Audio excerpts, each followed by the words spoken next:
से कम अपने शब्दों के ऊपर ना थोड़ी पकड़ बनाओ। उसकी पोस्ट में आप लोग कमी नहीं निकाल पा रहे हो तो कम से कम उसकी पोस्ट पे जाके गाली मत। सोशल मीडिया का जमाना आ गया भाई, हर घर में एंड्रॉयड फोन पहुंच चुके हैं, लगे हुए हैं सभी लाइक कमेंट एंड शेयर करने में। लाइक एंड शेयर की बात तो चलो छोड़ो, ये तो नॉर्मल है। हम चलते हैं कमेंट बॉक्स की तरफ। कभी कमेंट बॉक्स में नजर दौड़ाई है? सभी ने देखा होगा कमेंट बॉक्स। तो कमेंट बॉक्स में दो तरह के लोग देखने में सामने आते हैं। एक तो वो जो लिखते हैं और एक वो जो बकते हैं। बकना मीन्स बकवास करना। इन बकने वाले लोगों का ना मुझे ये नहीं समझ आता कि ये पता नहीं कौन सा नशा करके फोन पकड़ के बैठते हैं भाई, जो इनके कीबोर्ड रूपी बाण से ना सीधा गालियां रूपी तीर ही छूटते हैं। और फिर वो लोग ये नहीं देखते कि जिस पोस्ट पे उन्होंने ये अपना गाली रूपी तीर छोड़ा है वो पोस्ट सामने लड़की की है या लड़के की है, वो पोस्ट सही है या गलत है, वो पोस्ट आध्यात्मिकता से रिलेटेड है या फिर किसी अन्य मुद्दे से रिलेटेड है। वो लोग पोस्ट को पढ़ते नहीं है, बस उन्होंने तो अपना एक टारगेट बना रखा है कि हाँ हमने भाई इस पोस्ट पे गाली देनी है। बस हर पोस्ट पे उनका यही काम होता है, क्योंकि उन्हें तर्क वितर्क तो करना आता नहीं। पोस्ट का जो भावार्थ है वो तो उन्हें समझ आता नहीं है। सही गलत का निर्णय वो लोग नहीं कर पाते, बस इधर लगे हुए हैं गालियां देने में, वही अपनी जो उनकी भद्दी सी लैंग्वेज है वो यूज करने में। कहने को एजुकेटेड है, जो लोग लिखते हैं और जो लोग बकते हैं दोनों एजुकेटेड है, पढ़े लिखे हैं दोनों। क्योंकि एंड्रॉयड फोन अनपढ़ लोग तो यूज करते नहीं है, अगर करते भी हैं तो कमेंट उन्हें करना नहीं आता, टाइपिंग नहीं आती उन्हें करनी। तो भाई जिन लोगों को हम एजुकेटेड लोग बोलते हैं ना, और लोग बोलते हैं कि हाँ पढ़ लिख के इंसान समझदार बन जाता है, इस वाक्य के ऊपर यहीं पे क्रॉस लग जाता है कि भाई पढ़े लिखे लोग समझदार नहीं होते, पढ़ाई लिखाई करके इंसान समझदार नहीं बनता। व्यक्ति के संस्कार, उसका आचरण, उसका व्यवहार कैसा है, उसका बोलने चालने का, उठने बैठने का, देखने का कैसा तरीका है ना, उस चीज से पता चलता है इंसान कितना समझदार है। और अगर उन बकने वालों की प्रोफाइल विजिट किया जाए ना, तो प्रोफाइल एक आधे की प्रोफाइल विजिट तो करें अगर जो, तो उसमें ऐसा बायो देखने को मिलेगा ना, उस बायो में लिखा होगा सबसे पहले give respect and take respect. भाई आप रिस्पेक्ट की बात कर ही ली अगर आपने, तो आप किसी को कितनी रिस्पेक्ट दे रहे हो? आप लोग कमेंट में जाके, चाहे वो पोस्ट लड़की की है चाहे लड़के की है, वैसे देखने वाले तो सभी होते हैं, चलो आपने लड़की की पोस्ट पे कमेंट किया चाहे लड़के की पोस्ट पे कमेंट किया, लेकिन उसको देखेंगे तो सभी, लड़कियां भी देखेंगी, बच्चे भी देखेंगे, बड़े भी देखेंगे, सभी देखेंगे उसको। तो आप लोग रिस्पेक्ट की बात करते हो, जब आप लोग दूसरे की पोस्ट पे जाके गालियां दे रहे हो तो खुद आपको रिस्पेक्ट कौन देगा? आप लोग किसी से कैसे रिस्पेक्ट की डिमांड कर सकते हो? सेकंड चीज एक और देखने में आती है कि जो लोग लड़कियों की पोस्ट पे भी गाली देने से पीछे नहीं हटते, उनकी पोस्ट, उनके जो बायो में भी ये लिखा होता है रिस्पेक्ट गर्ल्स। भाई ये कैसे रिस्पेक्ट दे रहे हो आप लोग इतने भद्दे कमेंट करते हो, इतनी बुरी गालियां लिखते हो आप। वैसे गालियां तो सारी माँ बहन बेटी इन्हीं लड़कियों को ही टारगेट करती हैं गालियां सारी, लड़कों को तो ऐसी मैंने कोई गाली देखी नहीं है कि हाँ कोई लड़कों को टारगेट करती हो। और ऐसा भी नहीं है कि हाँ सारे ही गालियां देते हैं भाई, एक हाथ की 5 उंगलियां एक समान नहीं होती सारी। लेकिन कुछ लोग हैं हमारी सोसाइटी में, कुछ ऐसे लोग हैं जिन्होंने पढ़ लिख तो बहुत लिया, बहुत पढ़ लिख लिया, लेकिन उन्हें अभी तक बोलने का लहजा उन्हें पता ही नहीं है कि हाँ हमें बात कहाँ पर क्या बात करनी है।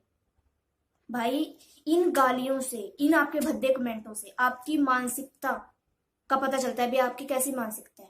आप लोग अपने कमेंट्स के हिसाब से ना, आप लोग अपने कमेंट करके ही अपनी मानसिकता को दर्शा रहे हो कि आप कितनी बुद्धि के मालिक हो और आपने कितना पढ़ा है। पढ़ने में और उस पर अमल करने में बहुत फर्क है। हालांकि अगर जो पढ़ाई की बात की जाए तो हमारे पास 5th-6th क्लास से ही कबीर साहिब जी के दोहे लग जाते हैं, और उन दोहों में एक दोहा पक्का होता है। ये दोहा है कबीर साहिब जी का बहुत प्रसिद्ध दोहा है, आवत गारी एक है उल्टत होई अनेक, कह कबीर ना उल्टी तो वे रहे एक ही एक। इसी से हमें बहुत बड़ा मैसेज मिल जाता है कि हमें गाली नहीं देनी चाहिए। लेकिन कहाँ हम लोग ने अमल किया ही नहीं आज तक। कहाँ अमल तो किया ही नहीं, बस लगे हुए हैं रट्टा मारने में। सिर्फ पढ़ाई का उद्देश्य क्या बना लिया है कि हाँ पढ़ लिख के हमने बड़ा इंसान बनना है, कोई बिजनेस खड़ा करना है, या फिर हमने कोई जॉब हासिल करनी है, कि 4-5 गाड़ियां ले लेनी है, हमारे पीछे नौकर चाकर होंगे और उसी से बस ऐश करनी है ना। यही उद्देश्य बना लिया है पढ़ाई का। अरे भाई पढ़ाई का उद्देश्य क्या होता है कि हाँ एक अच्छा इंसान बन जाए। लेकिन आजकल अच्छे इंसान बनने से तो गए, मैं देख रही हूँ पढ़ाई का तो नेगेटिव रिजल्ट ही आ रहा है। जो जितना पढ़ा लिखा उसकी उतनी गिरी हुई मानसिकता। ये भी नहीं है कि सभी के साथ ऐसा नहीं होता, पर लेकिन कुछ ऐसे लोग हैं, कुछ लोगों की बात अगर की जाए तो इतनी भद्दी मानसिकता है ना, वो अपनी एज लिमिट को भी नहीं देखते। ये बात कोई यंग एज के लड़कों की नहीं हो रही है या फिर लड़कियों की। लड़कियां भी गालियां देती हैं भाई, लड़कियां भी बड़ी बुरी लैंग्वेज यूज कर रही है। शर्म आनी चाहिए लड़कियों को भी। लड़कों को देखा देखी लड़कियां भी अब बराबरी करने की सोच रही हैं उनकी, कि हाँ लड़के गालियां दे रहे हैं तो हम भी लड़कों की बराबरी करेंगे अब गालियां देने में, बैड लैंग्वेज यूज करने में। लड़कियां भी अब स्टार्ट हो गई हैं। तो भाई मैं खाली उनकी बात नहीं कर रही कि हाँ यंग एज के नहीं, कई तो अपनी एज लिमिट को भी नहीं देखते। कई बूढ़े वगैरह भी लगे हुए हैं गालियां देने में। भाई कम से कम आप जो बूढ़े बुजुर्ग हैं उनके पास तो अनुभव भी है, उन्होंने तो जमाना देख लिया, उनको तो शर्म करनी चाहिए कम से कम। आने वाली पीढ़ियां क्या क्या सीखेंगी। अब बच्चे हैं, ऑनलाइन क्लास लगती है बच्चों की, तो जरूरी है अभी हाँ वो फोन उठाते हैं बच्चे, क्योंकि उन्हें जरूरत है ऑनलाइन क्लास की।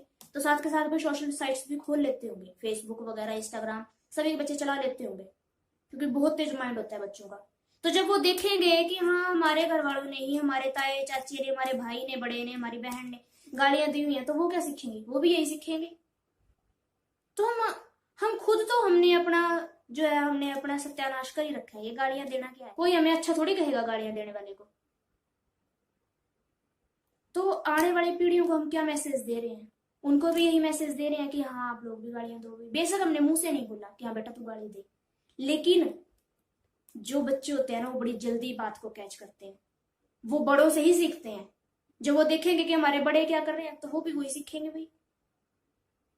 तो कम से कम अपने लिए नहीं सही ना, आने वाली पीढ़ी के लिए भाई ये छोड़ दो, ये बैड लैंग्वेज यूज करना। और किसी की पोस्ट पे जाके अगर जो आपको कुछ सही मेन मुद्दा, मतलब आप जो मुद्दे की बात है वो आप नहीं कर पा रहे, उसकी पोस्ट में आप लोग कमी नहीं निकाल पा रहे हो, तो कम से कम उसकी पोस्ट पे जाके गाली मत दो भाई। अगर आप अच्छा नहीं बोल सकते ना तो बुरा भी मत बोलो वहां जाके। और अगर आपको कुछ नहीं सूझता ना तो मत करो कमेंट। कोई आपको धक्के से, कोई कंपलसरी थोड़ी है कि कमेंट करना ही करना है, करना ही करना है आपने। तो मेरा उन लोगों से निवेदन है भाई, कम से कम अपने शब्दों के ऊपर ना थोड़ी पकड़ बनाओ। और अगर जो आपने कोई कमेंट करना भी है तो सॉलिड कमेंट करो भाई, जिससे सामने वाला आपको आंसर कर सके। इन गालियों का कहीं तो उत्तर इसलिए नहीं देते कि हाँ क्या उसके मुंह लगना भाई। और अब बात आती है लिखने वालों की। चलो इनकी बात तो छोड़ो, इनके तो जितने गुणगान किए जाए ना उतने कम है। जो ये बकते हैं ना, बकवास करते हैं जो लोग, इनके बारे में जितना बोला जाए उतना कम है। ज्यादा मैं इनके बारे में बोलना भी नहीं चाहती, क्योंकि आप लोगों को पता ही है, आप लोग खुद परिचित हो। अब बात करती हूँ उनकी जो लिखते हैं।